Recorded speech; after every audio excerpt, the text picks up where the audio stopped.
माँ दुर्गा की प्रचलित कथा। इस कथा को सुनने से दुर्गा मैया अपने भक्तों से प्रसन्न होती है। नवरात्रि माँ दुर्गा की उपासना का सर्वश्रेष्ठ काल माना जाता है।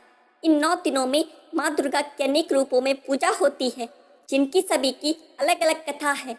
आज मैं आपको माँ दुर्गा के शाकंभरी व शताक्षी नामकरण की कथा के बारे में बताने जा रहा हूँ, जिसका उल्लेख देवी भागवत पुराण में किया गया है।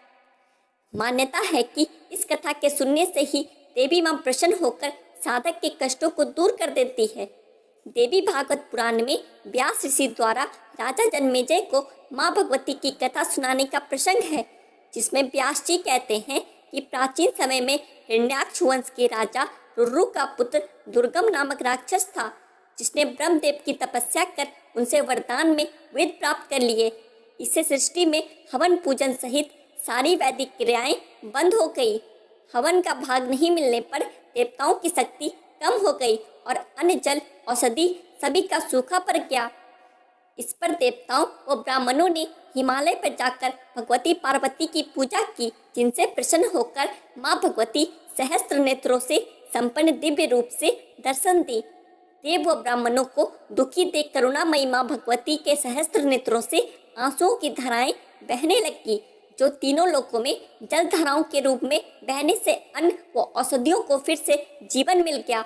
माँ भगवती के सहस्त्रों आँखों से जल बहने की वजह से ही देवताओं व ब्राह्मणों ने माँ की स्तुति कर उनका एक नाम शताक्षी रख दिया। इसी प्रसंग में व्यास जी आगे कहते हैं कि स्तुति से प्रसन्न माँ भगवती ने ब्राह्मण और देवताओं की पीड़ा सुनी। इसके बाद भगवती शिवा ने उन्हें अपने हाथ से खाने के लिए साग सब्जी तथा स्वादिष्ट फल दिए। अलग अलग तरह के अन्न तथा पशुओं के लिए तृण व चारा भी दिया। व्यास जी कहते हैं कि उसी दिन से माँ भगवती का एक नाम शाकंभरी हुआ। इसके बाद माँ भगवती ने दुर्गम राक्षस से युद्ध कर उसे परास्त किया और वेदों को वापस देवताओं को लौटाया। बोलो दुर्गा मैया की जय। आशा करता हूँ आपको दुर्गा मैया की यह कथा अच्छी लगी होगी। ऐसी और कथाओं के लिए हमारे चैनल द आध्यात्मिक टेल्स को सब्सक्राइब करें।